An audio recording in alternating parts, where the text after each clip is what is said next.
할렐루야! 아멘. 할렐루야! 아멘. 오늘도 우리 하나님께서 선한 길로 우리의 삶을 인도하실 줄 믿습니다. 아멘. 옆에 계신 분들과 이렇게 인사하겠습니다. 내일 아침에도 만나십시다. 아멘이시죠? 네, 한 주간도 이렇게 믿음으로 승리하시면 참 좋겠습니다. 지난주까지 우리는 에베소 교회와 또 서머나 교회, 그리고 버가모 교회를 함께 살펴보면서 주님이 원하시는 교회가 과연 어떤 교회인가? 오늘 이 땅에 서 있는 우리 교회가 어떤 모습으로 살아가야 하는가를 함께 생각해 보셨죠. 에베소 교회를 향하신 주님의 음성이 무엇이었습니까? 사랑이었죠. 첫사랑을 회복하라는 것이죠. 그런가 하면 서머나 교회를 향하신 주님의 음성은 무엇이었습니까? 고난을 이겨내라는 것이었죠. 그런가 하면 지난 주일에 버가모 교회를 향하신 주님의 말씀은 무엇이었습니까? 진리를 붙잡으라는 것이었죠. 예수의 이름, 그 복음의 십자가, 진리를 붙잡으라. 이것이 버가모 교회를 향하신 주님의 말씀 아니었습니까? 그리고 오늘 네 번째로 살펴볼 두아디라 교회입니다. 이 두아디라 교회를 향한 주님의 말씀은 무엇일까요? 거룩함입니다. 거룩함. 죄로 관영한 세상 속에서, 죄로 가득한 세상 한가운데서 우리가 살아가지만 그 속에 교회로 부르신 거룩한 무리, 성도로 부르신 주님의 뜻, 거룩합니다. 성결한 삶이다. 이것이 바로 오늘 두아디라 교회를 향하신 주님의 음성이었는데요. 당시에 두아디라라는 도시는 이 버가모에서 동남쪽으로 50km 정도 떨어져 있는 곳에 위치해 있었습니다. 이 지도를 보시면 이렇게 위치해 있었는데, 계속 제가 말씀드렸지만 사도 바울이 사역했던 에베소 2년 반 동안 두란노 서원을 세워서 말씀을 가르쳤던 그곳으로부터 시계 방향으로 타원형으로 교회가 이렇게 세워져 나아갔다고 말씀을 드렸죠. 에베소, 서머나, 버가모, 두아디라, 그렇게 라오디게아 교회까지 그렇게 이어지고 있는 그런 교회들의 위치인데요. 당시에 이 두아디라는요, 규모가 큰 도시가 아니었습니다. 요즘 두아디라 도시의 전경인데요, 큰 빌딩들이 없죠. 큰 도시가 아닙니다. 아주 자그마한 중소도시인데요. 사실 여기는 제가 가보지 못했습니다. 이 사진도 인터넷상에서 찾아서 올려드렸는데, 이 두아디라는 지금도 그렇게 크진 않지만 당시에도, 예수님 당시에, 또 사도 요한 당시에도 그렇게 규모가 있는 그런 도시는 아니었습니다. 정치적으로 특별한 의미가 있거나 중요성을 가진 도시가 아니었다는 것입니다. 과거에 버가모에 도청이 있었거든요. 버가모에 예를 들면 경북 도청이 있듯이, 시청이 있듯이, 그런 상황 가운데 이 버가모를 보호하는 군인들이 상주했던 도시가 두아디라였다고 합니다. 여차하면 버가모를 지키기 위해서 군인들이 이렇게 출동하는 그런 대기 장소, 그 정도의 위치에 이 버가모 옆에 두아디라가 있었던 것이죠. 또 이 로마 제국이요. 로마 제국이 소아시아 그 대륙으로 진출하기 위한 이 전초 기지를 세워놨던 곳. 그래서 군사 기지가 있고, 훈련소가 있고, 군사 양성소가 있는 그런 도시가 바로 이 두아디라였다는 것이죠. 그러나 이 로마 제국이 지중해 일대를 다 정복하고 난 뒤에는 이런 군사 기지들도 다 사라지고 말았습니다. 더 이상 필요가 없어졌던 것이죠. 더 이상 군사적인 목적으로 사용되지 않았던 것인데요. 자, 이런 상황 가운데 이런 곳에 두아디라 교회가 세워져 있었습니다. 이게 두아디라 교회 표지판인데, 유적이 있었던 그 교회 현장에 세워져 있는 표지판이라고 합니다. 하나 더 넘겨주시면 이런 교회 터가 있는 것이죠. 주변이 다 그냥 주택가입니다. 거기에 이제 교회 유적이 지금도 남아있는 그런 현장을 이렇게 우리가 볼 수 있고, 또 하나 넘겨주십시오. 네, 이런 버전의 모습입니다.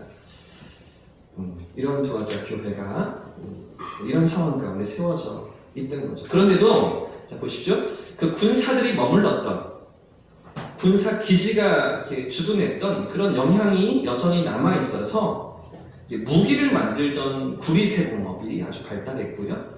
또 군복을 만들던 방직, 염색, 가죽, 가공, 이런 것들이 아주 수공업이 발달한 상업도시가 바로 이 두아디라였다고 합니다. 그래서 대부분의 주민들이 노동자 또는 상인들이었다는 것이죠. 크진 않지만 그래도 산업이 잘 발달해 있는 그런 도시였다는 겁니다. 여러분 잘 아시는 일리아드 아시죠? 그 트로이 전쟁사를 기록했던 사람이 누굽니까? 호메로스잖아요. 호메로스가 이 서머나 도시 출신인데요. 이 서머나에 있으면서 그가 남긴 기록에 따르면 이 두아드라는 자주색 천을 생산하는 아주 유명한 도시였다라는 기록이 남아 있습니다. 자주색 천. 여러분, 자주색 천 누가 사용하는 것입니까? 붉은색 천 누가 사용하게 됩니까? 사도행전 16장 말씀을 보시면 자주장사를 하는 한 사람이 등장하죠? 이름이 누구입니까? 여자인데요? 루디아라는 사람이 등장하잖아요. 루디아. 자주장사 루디아라고 사도행전 16장에 기록하잖아요. 이 루디아가 마게도냐의 가장 큰 성이었던, 가장 첫 성이었던 빌립보에 와서 장사를 하고 사업을 하다가 이 사도 바울이 전하는 복음을 듣게 됩니다. 그리고 이 루디아가 그 가정에서 교회를 시작하게 되는, 그게 이제 빌립보 교회가 되어지는 거잖아요. 근데 이 루디아가 어디 출신일까요? 이 루디아의 고향이 어디일까요? 사도행전 16장을 나중에 보십시오. 16장에 보시면 루디아 사람이라고 기록하고 있습니다. 루디아 사람이에요. 두아디라 사람이라고 기록하고 있습니다. 두아디라 출신의 루디아였다는 것이죠. 고향이 이 두아디라인 것입니다. 그런데 거기에서 또 빌립보까지 와서 사업을 일으키고 있었던 그런 루디아라는 것이죠. 아마도 두아디라의 큰 사업체 공장을 가지고서 그리고서 이 자주장사 사업을 빌립보에서 일으키지 않았겠는가. 공장은 두아디라에 있고, 그렇죠? 사업 이렇게 하는 사무실은 또 빌립보에 있는 이런 루디아가 아니었겠는가. 또는 아니면 적어도 고향에서 방직 기술을 배우고 염색 기술을 배워서 그래서 빌립보에 와서 여기서 자주장사 사업을 일으켰던 그런 루디아가 아니었겠는가. 뭐 이런 것들을 생각해 볼 수가 있는데, 우리 조선시대만 해도 어떻습니까? 이 자주색, 붉은색은 누구만 입었죠? 귀족도 못 입어요? 왕만 입는 거였죠. 신하들도 못 입잖아요. 왕만 붉은색 이렇게 도포를 입고, 그죠? 신하들은 초록색이나 파란색을 입는 것이었잖아요. 이 당시에 자주색 천도 마찬가지였습니다. 아무나 사용할 수 있는 것이 아니었습니다. 특권층에서만, 특히 황제와 귀족들이 사용하던 옷감이 바로 이 붉은색 천이었던 것이죠. 그래서 아마 이 루디아는요, 로마 황실과 거래하는 꽤 큰 사업체를 가진 연이었을 것입니다.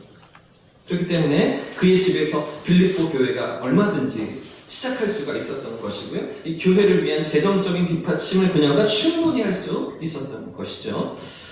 이처럼 두아디라는 성경의 기록으로나 또 역사적으로나 산업이 아주 발달한 도시였던 것 같습니다. 그런데 또 하나 이 두아디라가 가진 특이한 점은 이런 군사적인 기능이 다 끝난 도시였기 때문에 더 이상 로마 제국에 관심을 받지 않았다는 겁니다. 로마 제국의 영향력을 더 이상 경험하지 않던 도시라는 것입니다. 그래서 이 두아디라는 우리가 이전에 살펴봤던 에베소, 서머나, 버가모와 달리 이 두아디라에는 어떤 일들이 없었을까요? 로마 황제 숭배 때문에 당하는 그런 핍박이 이 두아디라에 없었다는 것입니다. 이 로마 신들을 위한 신전들이 있긴 하지만 많지도 않았고요. 로마 황제를 위한 신전은 여기 하나도 없었던 것이죠. 다른 데 다 로마의 그 우상들을, 신들을 숭배하는 신전들이 있었고, 황제를 신으로 또 모시는 신전들도 있었는데, 이 두아디라에는 그 황제를 신으로 숭배하는 그런 신전은 없었다는 것입니다. 그러나 이런 핍박이 없던 두아디라에 살아가던 교회와 성도들이 가진 문제가 하나 있었는데요. 이런 고난이 없던 그들의 삶에 찾아온 시험과 유혹이 있었습니다. 그것이 무엇일까요? 바로 아까 말씀드린 그 직장에서, 일터에서 당하는 신앙적인 충돌이 있었던 것이죠. 여러분, 길드라고 들어보셨습니까? 길드. 청년들, 길드가 뭐죠? 길드. 게임할 때 쓰는 단어잖아요. 주로 동맹을 맺고, 그렇죠? 같은 편이 되는 걸 요즘에 길드라고 청년들, 학생들이 얘기하는데, 그런데 사실 이 길드라는 말이 이 고대에서부터 있었습니다. 여러 상인들이나 기술자들이 모여서 만든 조합을 길드라고 얘기하는 것이죠. 그러니까 노동조합입니다. 협동조합입니다. 동업자들이 모이는 그런 조합. 그런데 이 두아드라에서도 이 3인 조합이 아주 발달했던 것이죠. 대부분의 도시의 대부분의 그 시민들이 노동자들이었기 때문에 이 길드의 조합원이 되어야만 장사도 하고 일거리도 받고 거래도 할 수 있는 그런 상황 가운데 이 도시가 있었던 것입니다. 그런데 이렇게 사람들이 모이면 자연히 무엇이 이어질까요? 잦은 모임과 회식 이런 것들이 진행되는데 이런 모임에 회식에 참여하면서 그 회식 때마다 먹는 음식들이 어떤 음식들이었을까요? 이교의 신전에서 로마의 그 우상들의 신전에서 우상들에게 제사하고 바쳐지고 나온 그 우상의 제물이 그들의 음식이었던 것이죠. 뿐만 아니라 이런 회식이 끝나면 또 어떤 일들이 이어지게 됩니까? 지금도 그렇지만 2차, 3차 무절제하고 퇴폐적인 행태들이 이어지지 않습니까? 그 우상의 신전에 있던 이 여사제들과 음란한 관계를 맺었던 것인데요. 이런 상황 가운데 두아드라 교회가 있었습니다.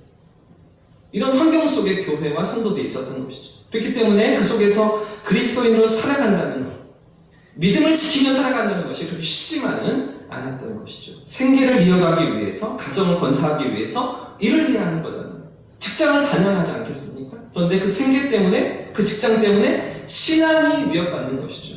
이런 시험이 그들 앞에 있었던 것입니다. 사랑하는 여러분, 오늘을 살아가는 우리에게는 어떤 시험이 찾아와 있습니까? 우리의 직장 생활은, 우리의 사회 생활은 어떠하십니까? 우리 청년들 학교에서 공부하는 대학 생활은 어떻습니까? 그 속에서 우리가 만나는 유혹과 시험은 무엇입니까?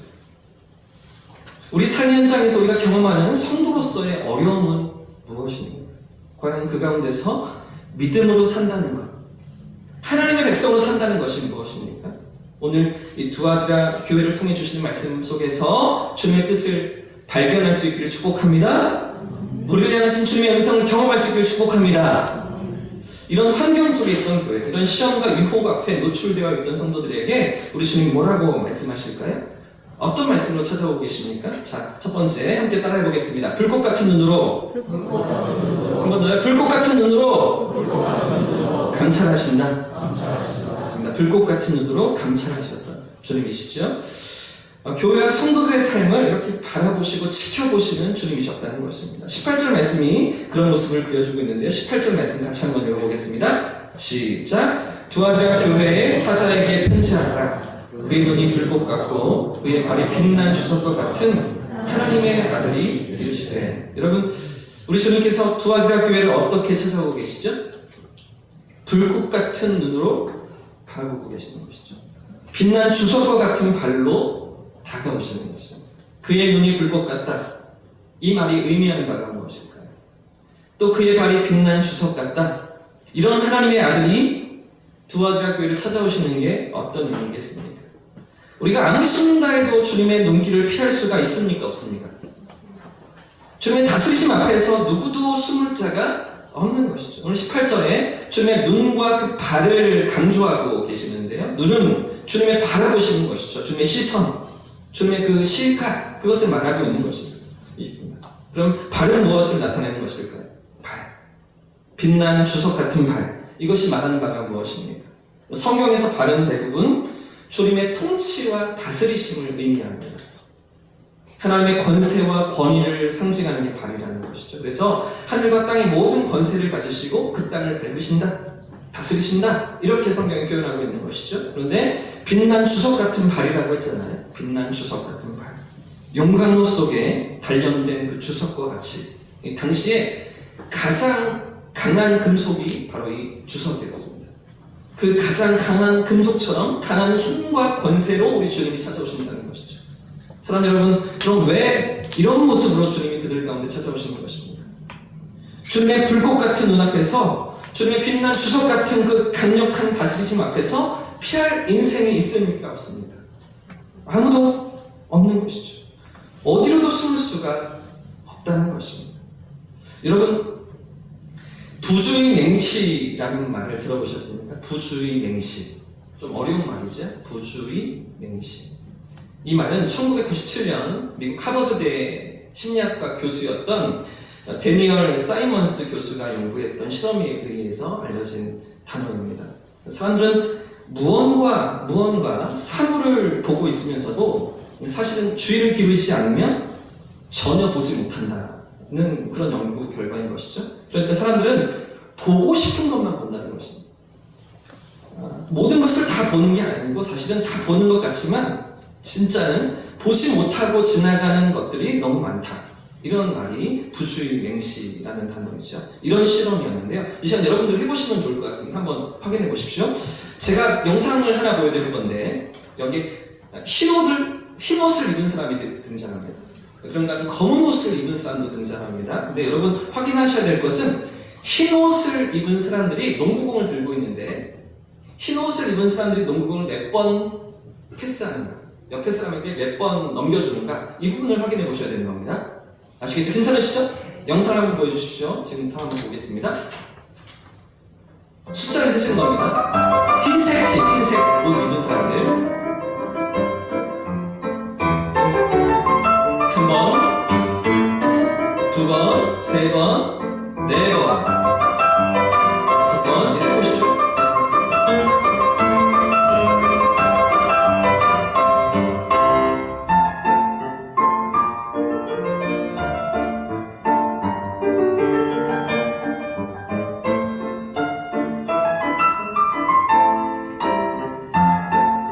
몇 번일까요? 몇 번? 네?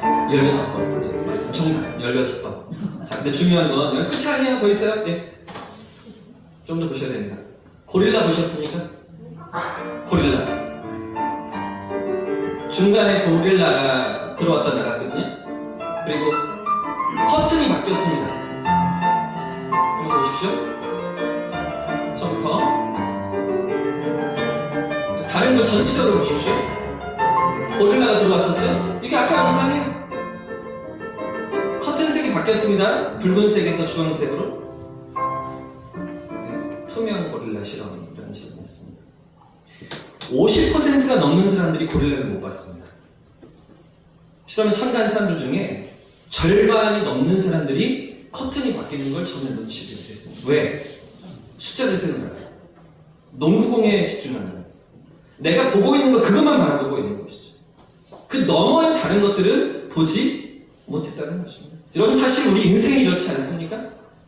무언가를 보는 것 같지만 무언가를 바라보면서 살아가는 것 같지만 사실은 보고 있습니까? 못 보고 있습니까? 못 보는 게 더 많잖아요. 우리가 세상을 바라보는 것 같지만 저 빌딩 너머에, 저 산 너머에 어떤 일들이 벌어지고 있는지 여러분 아십니까? 저 지구 반대편에 오늘 어떻게 살아가고 있는지, 어떤 사람들이 있는지 여러분 아십니까? 우리의 시간 속에서, 우리 한정된 공간 속에서 내 눈앞에 있는 것을 본다고 우리는 생각하며 살아가는데 사실은 그것도 다 보지 못하고 살아가는 거죠. 사실은 우리가 알지 못하고 살고 있는 게 더 많은 것 아니겠습니까? 놓치는 게 너무나 많은 거죠. 특히 우리 남편들, 아내가 말할 때 어떻습니까? 옆에서 아내가 말할 때 잘 들으십니까? 잘 듣고 있는 것 같은데. 네. 잘 듣고 있는, 본인은 잘 듣고 있다고 생각하는데 시간이 지나서 물어보면 기억하지 못할 때가 많이 있잖아요. 남의 집 이야기가 아닙니다. 저희 집 이야기입니다. 얘기했대요. 저는 기억이 안 나는데 말을 했대요. 그러나 우리 주님 어떤 분이시죠? 사람은 이렇게 다 보지도 못하고 다 기억하지도 못하고 다 알지도 못하지만 우리 주님은 어떤 분이십니까? 아무리 작은 하나도 놓치지 않으시는, 작은 몸짓까지도 기억하시고 우리의 작은 심도 들으시는 살아계신 하나님이신 줄 믿습니다. 할렐루야. 불꽃 같은 눈으로 감찰하시는 하나님이시죠. 빛난 주석 같은 발로 다스리시는 우리 하나님이신 것입니다. 사랑하는 여러분, 그렇기 때문에 이런 불꽃 같은 눈과 빛난 주석 같은 발로 다가오시는 하나님 앞에서 이 두아디라 성도들이 회복해야 됐던 믿음이 무엇일까요?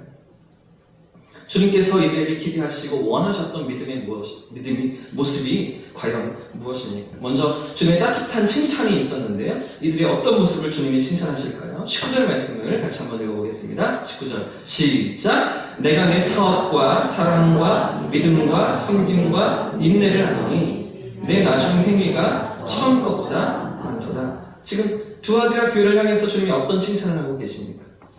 이렇게 따라해 보겠습니다. 더욱 성숙함을 칭찬하신다.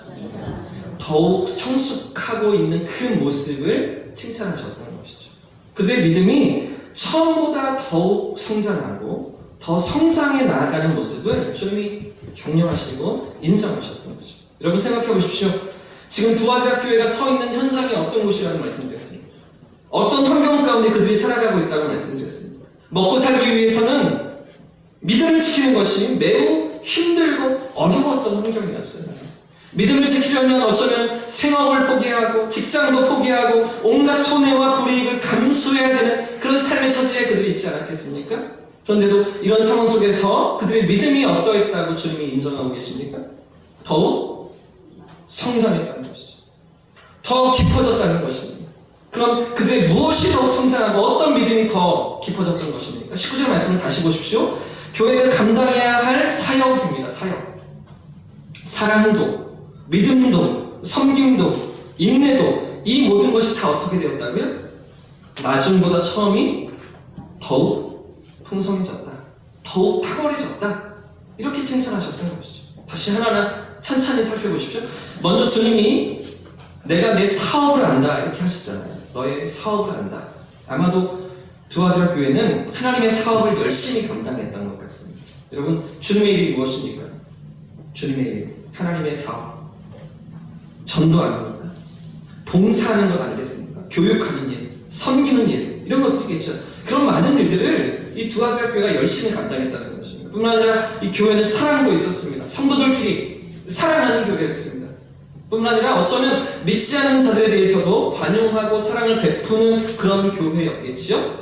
또 믿음도 있었습니다.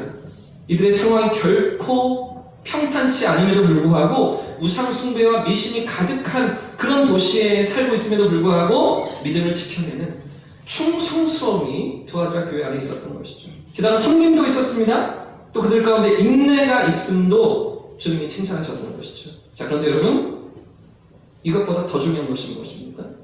지금까지 말씀드린 이 5가지 칭찬도 대단한 것인데 저는 소아시아 7교회 가운데 이 두아드라 교회를 향한 주님의 칭찬이 가장 따뜻한 것 같습니다. 가장 마음 깊이 다가오는 그런 주님의 칭찬인 것 같습니다. 아마 어느 교회도 이만한 칭찬을 받은 교회가 없는 것이죠. 근데 중요한 것은 이런 두아드라 교회를 향한 칭찬이 이 5가지로 끝나지 않는다는 것입니다. 여기서 한 걸음 더 나아가서 가장 핵심적으로 주님이 이 교회의 어떤 모습을 칭찬하고 계신다고요?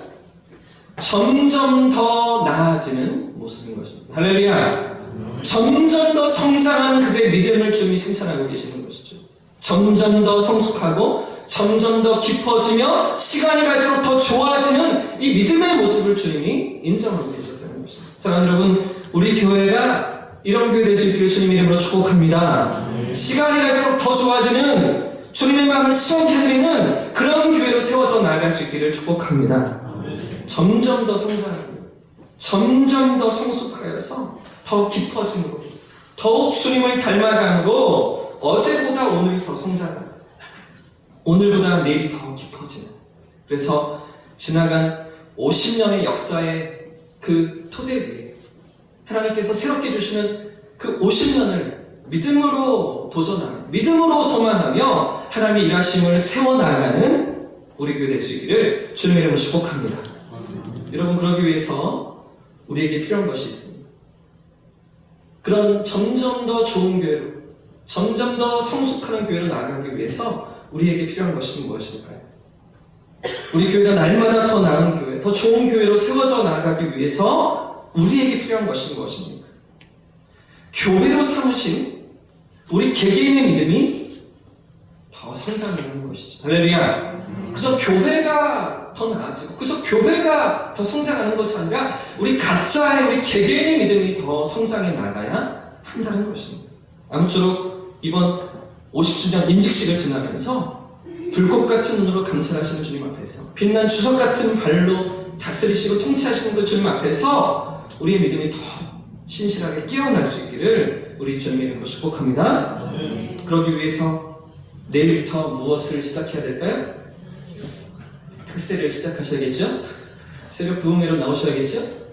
은혜의 자리에, 기도의 자리에 나오셔야 하는 것입니다. 주신 은혜의 자리에, 그 은혜 현장에 더 가까이 주님 앞으로 나아가야 하는 것이죠. 이번 한 주 그렇게 승리하시길 축복합니다. 축원합니다. 자, 근데 문제는 이렇게 칭찬받는 두아디라 교회에도 주님의 책망이 있다는 것입니다. 너무나 안타깝지만 이렇게 따뜻한 칭찬을 듣던 교회인데도 피할 수 없는 주님의 책망이 이어지고 있는데요. 그 책망이 무엇입니까?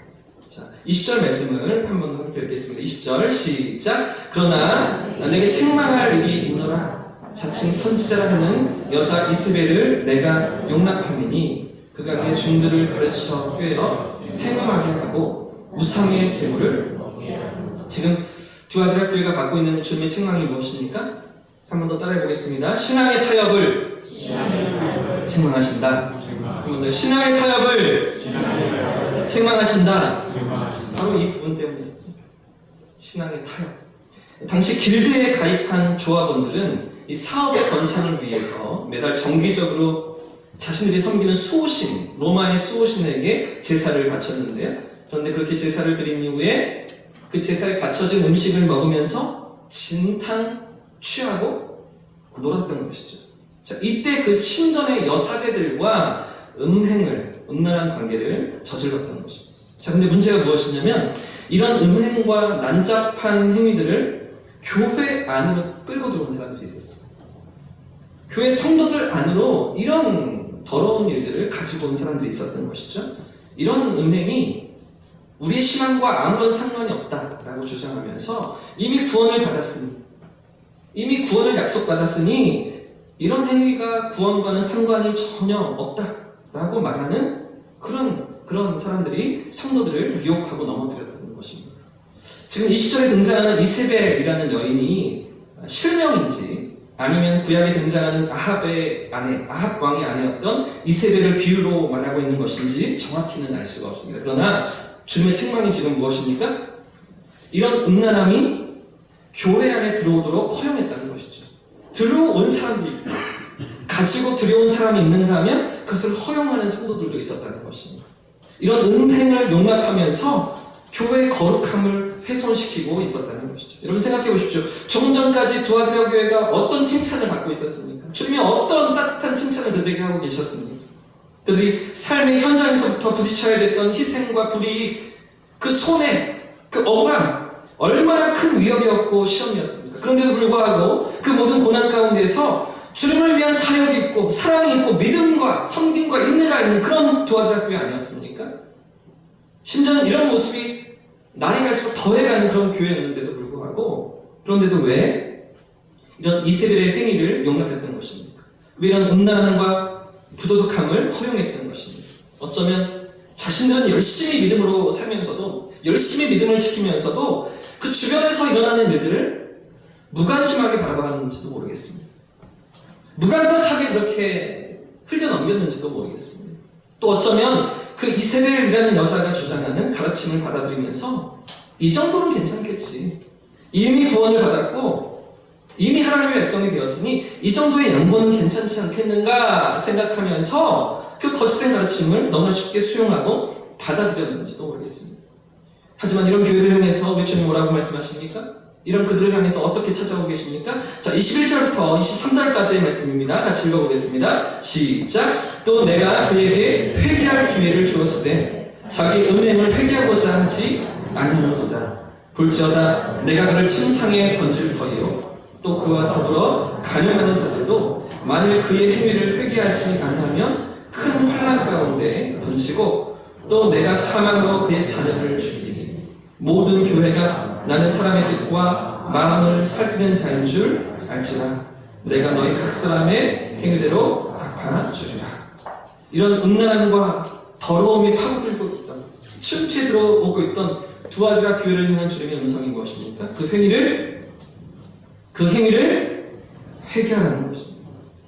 그 자리에서 돌이키라는 것입니다. 그 음행과 모든 악하고 더러운 것들을 끊어버리고 회개하며 거룩함을 되찾으라 주님 말씀하고 계시는 것입니다. 사랑하는 여러분, 오늘 우리는 어디에서 넘어지고 있습니까? 어떤 삶의 영역에서 때때로 타협하며 우리의 신앙이 거룩함이 무너지고 있습니까? 오늘처럼 이렇게 경건하게 예배를 드리는 것 같다가도 어느 순간 어떤 자리에서 우리의 믿음이 타락하고 어떤 상황 속에 거룩함을 잃어버리고 계십니까? 지난 수요일에 우리 남제자반 제절면을 진행하면서 그날 수업의 주제가 육과 순결한 생활을 했습니다. 우리 삶의 현장에서 어떻게 거룩함을 가지고 살아갈 것인가, 어떻게 순결하게 살아갈 것인가 이런저런 나눔을 가지다가 그러다 저는 이런 부분을 잘 경험해보지 못했었는데 우리 집사님 장로님들께서 이런 얘기를 하시더라고요. 이 시대의 성도들이, 이 시대의 믿음으로 사는 일들이 세상 가운데서 가장 많이 넘어지는, 가장 많이 쉽게 노출되는 유혹과 시험 중에 한 가지가 음담패설이다. 이렇게 말씀하시더라고요. 동의가 되십니까? 음담패설. 세상 사람들은 모였다 하면 모든 이야기가 그리로 흘러가는 것이죠. 음란한 이야기로 모아지는 것입니다. 결국 음탕하고 추잡한 이야기들로 나아가면서 그런 가운데 성도로서 어떤 태도로 살아가야, 어떤 자세를 취해야 하는가 이런 부분을 놓고서 한참 동안 저희가 이야기를 나누었습니다. 여러분 어떻게 반응해야 할까요? 어떻게 행동해야 하는 것입니까? 우리 영혼의 거룩함을 잃지 않아야 하잖아요. 그 자리를 피해야 하는 것이죠. 거룩한 하나님과의 교제가 그 교통이 끊어지지 않도록 우리 영혼을 지켜내야 하는 것입니다.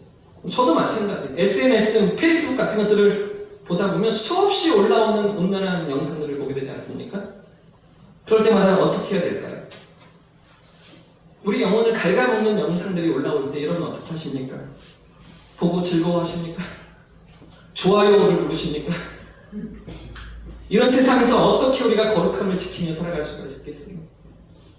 목적이 이끄는 삶으로 잘 알려진 미국 세들백 교회의 릭 워렌 목사님이 우리 삶의 거룩함을 지키기 위한 세 가지 자세를 가르쳐주고 있는데 이 세 가지를 말씀드리고 오늘 설교를 마무리하겠습니다. 첫 번째는요, 떳떳하게 자신을 밝히라는 것입니다.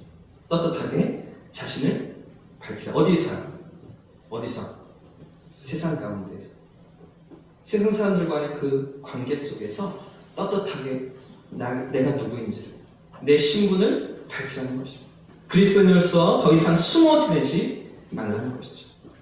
상당수의 크리스천들이 자기 정체를 숨기고 사회생활을 하는 것 같습니다. 예수를 믿는다고 말하지 못하고 신앙생활 한다고 고백하지 못하고 특히나 코로나를 지나면서 더 그래진 것 같아요. 교회를 다닌다는 것이 엄청난 무슨 해가 되고 피해를 주는 것 마냥 그렇게 생각하는 세상 속에 우리 살아가지 않습니까? 지금도 교회를 다녀? 지금도 예수를 믿어? 이렇게 말하는 그런 분위기 속에 우리가 서 있지 않습니까? 그러니까 영향력도 없고 떳떳이 자신을 드러내지 못하니까 하나님의 일하심도 경험하지 못하는, 영향력을 끼치지 못하는 그런 삶을 우리가 살아가는 것이죠. 자신의 신앙을 떳떳이 밝힐 수 없는 사람은 뭔가 문제가 있다는 것입니다. 하나님 나라의 시민인 것을 분명히 드러낼 수 있어야 한다는 것이죠. 하나님 백성인 것을 당당히 드러내시기를 축복합니다. 첫 번째는 떳떳하게 자신을 밝히라는 것입니다. 그런가 하면 두 번째는요, 노라고 말하라는 것이죠. 노, 아니라고. 여러분, 어떤 사람이 노라고 말할 수가 있을까요? 누가 거절할 수 있는 것입니까? 다 예스라고 하는데 용기가 있어야 하잖아요. 용기가 있는 사람이죠.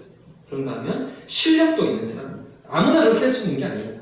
인정도 받고 존중받는 실력 있는 사람, 용기 있는 사람이 그렇게 말할 수 있는 것이죠. 저는 처음 대학에 입학하고 얼마 되지 않아서 고등학교 동문회에 오라는 이렇게 요청을 받았습니다. 같은 학교, 고등학교를 졸업한 선후배들이 함께 모여서 이렇게 대학 들어오면 환영해주고 첫 인사를 하는 그런 자리였는데 아주 큰 닭갈비집을 빌려서 한 70명, 80명이 함께 모여서 이렇게 선후배들이 인사하고 소개하고 그런 자리였는데, 근데 신입생들이 모이면 가장 먼저 무엇을 해야 될까요? 신입생들이 들어오면 가장 먼저 뭘 해야 됩니까?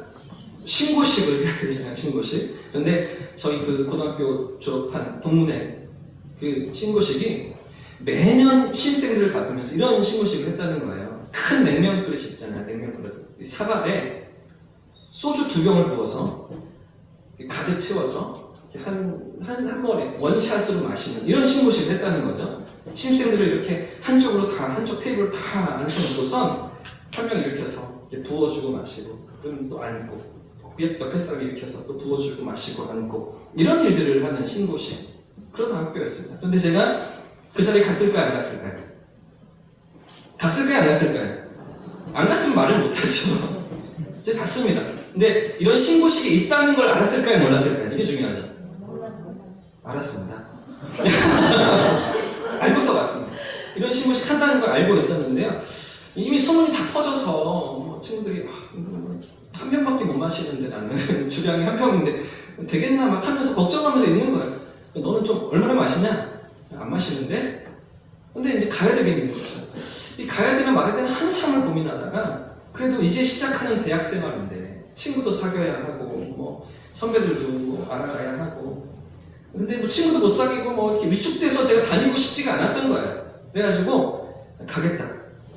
가야 되겠다. 딱 마음을 먹고 그러면서 또 하나 마음을 먹었던 것이 술은 먹지 않는다. 당당하게 예수를 믿는다고 이야기하고 대신 분위기를 깰 수는 없으니 벌칙으로 제가 노래하겠습니다. 춤추면서 노래하겠습니다. 이렇게 마음을 먹고 그 자리에 제가 갔습니다. 그러면 정말 그렇게 했죠. 냉면 그릇이 저에게는 순번이 왔습니다. 일어서서 소주를 부으려고 하는데 선배님 제가 교회에 다니거든요. 예수를 믿습니다. 술을 먹지 않습니다. 대신 물로 가득 채워주시고요. 벌칙으로 노래를 부르겠습니다. 춤도 추겠습니다. 그러면서 물을 펄펄펄 마시고 그리고 개구리 소년을 부르면서 말도 안 되는 춤을 췄던 이 자리에서는 할 수는 없고요. 나중에 원하시면 보여드리겠습니다. 자, 근데 여러분 그런 상황 가운데 어떤 일들이 있었는지 여러분 아십니까? 신입생들 20-30명이 한 테이블에 쭉 앉아서 이렇게 그 그릇이 냉면 사발이 돌아오는데 저 같은 이상한 놈이 하나도 없는 거죠. 다 뭐 신고식이니까 각오하고 왔으니까 그 2병의 소주를 다 마시는 겁니다. 근데 바로 옆에서 제 앞에 바로 앞에 여학생 하나가 이렇게 말하는 겁니다. 저는 한약을 먹고 있어서 술을 못 마십니다. 대신 물로 마시겠습니다. 그러면서 물을 채워서 마시는 거예요. 그리고 나서 저에게 이제 냉면 그릇이 돌아오는 거죠. 그렇게 그 친구가 이렇게 앉고 제가 그 다음에 이 순번을 받고서 그 냉면 그릇을 받아서 물을 마시고 노래를 불렀는데 여러분 생각해 보십시오. 왜 그 여학생이 왜 제 앞에 앉아 있었을까요? 왜 그 여학생 다음에 제 순서였던 것입니까? 누군지 기억도 안 납니다. 이름도 모릅니다. 그런데도 왜 그 여학생이 제 옆에 앉아 있었던 것입니까? 그릇에 소주가 한 방울도 남아있지 않도록. 할렐루야. 저는 정말 그렇게 믿어요. 제 믿음을 하나님께서 작은 믿음을 받으시고 조금도 마시다 보면 다 먹지 못하거든요. 막 줄줄 다 흘리고 막 이러잖아요. 근데 그릇에 남아있는 그 설거지 깨끗하게 해서 이 친구가 그것을 다 씻어놓고 그리고서 제가 깨끗한 생수만 마시도록 하나님 그렇게 그런 상황으로 저를 이끌어 가셨던 것이죠. 사랑하는 여러분, 세상 앞에서 노라고 말하고 계십니까? 아니라고 말하고 계십니까? 이 세상 사람들보다 선배들보다 더 불꽃 같은 눈으로 감찰하시는 빛난 추석 같은 발로 강한 능력으로 다스리시는 하나님 앞에서 아닌 것을 아니라고 노라고 용기 있게 말하며 살아가고 계십니까? 그런 거룩함과 성결함을 우리 주님 원하시는 것이죠. 마지막으로 우리가 거룩함을 지키며 살아가기 위해서는 첫 번째는요, 떳떳하게 자신을 밝히고 두 번째는요, 노라고 말합니다. 마지막 세 번째는 함께 따라해 보겠습니다. 서로의 삶에 책임을 지는 한 번 더요. 서로의 삶에 책임을 지는 소그룹을 형성하라. 이 세 가지가 릭 워렌 목사님의 가르침입니다. 나 혼자서는 거룩해지기 힘들다는 것이죠. 분명히 한계가 있다는 것입니다. 그렇기 때문에 이때 필요한 것이 서로를 세워주고 도와주고 격려해줄 수 있는 그런 사람들이 나에게 있어야 된다는 것이죠. 서로의 삶에 책임을 지는 소그룹. 누가 나의 믿음을 도와주고 붙들어주고 나를 격려해주고 응원해주며 위로해주고 있습니까? 나 혼자서는 안 된다는 것이죠. 나 혼자서는 넘어지고 만다는 것입니다. 사도 바울은 디모데후서 2장 22절에 또한 내가 청년의 정욕을 피하고 주를 깨끗한 마음으로 부르는 자들과 함께 이 함께가 중요해요. 주를 깨끗한 마음으로 부르는 자들과 함께 의와 믿음과 사랑과 화평을 쫓으라. 이 거룩한 삶의 방법이 무엇이라고요? 어떻게 세상을 거룩하게 우리가 살아갈 수 있다고요? 함께가 있어요. 함께. 서로의 믿음을 책임지는 그 함께가 있어야 한다는 것입니다. 사랑하는 여러분, 오늘 요즘 여러분이 자주 만나고 교제하는 사람들, 어떤 사람들입니까? 어떤 그룹에 내가 들어가 있습니까? 어떤 사람들 틈에서 오늘도 내가 세상을 살아가고 계십니까?